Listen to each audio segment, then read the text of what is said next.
Hello, everyone. Welcome to your 5-minute dose of Black history. My name is Tamara Shiloh, and I will be your host.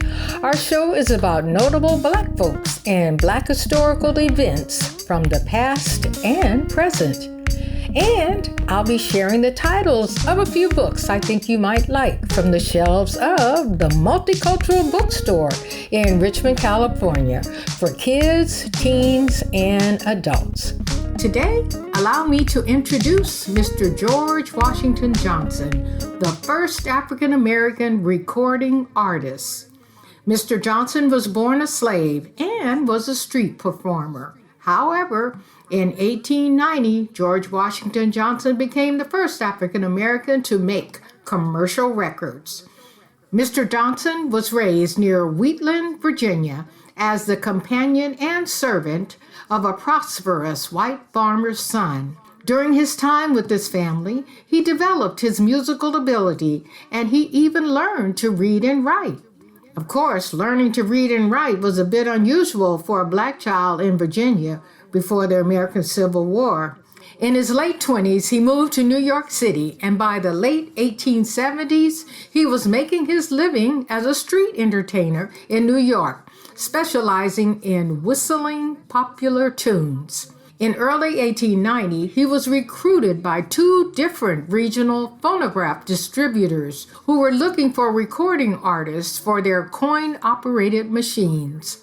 Charles Marshall of the New York Phonograph Company and Victor Emerson of the New Jersey Phonograph Company both heard George performing in Manhattan. Both of them invited George to record his loud, raggy whistling on wax phonograph cylinders for a fee of 20 cents per 2-minute performance. One of his first recordings for both companies was a popular vaudeville novelty song called The Whistling Coon. Imagine that. George could sing as well as whistle and also was able to give an energetic laugh in musical pitch. The second performance is what made him famous, the laughing song.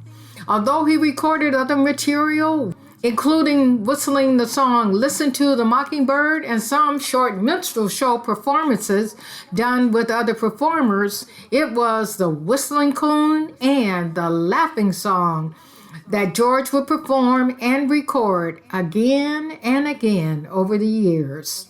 The Library of Congress is now adding George Washington Johnson's The Laughing Song to the National Recording Registry. Now imagine that.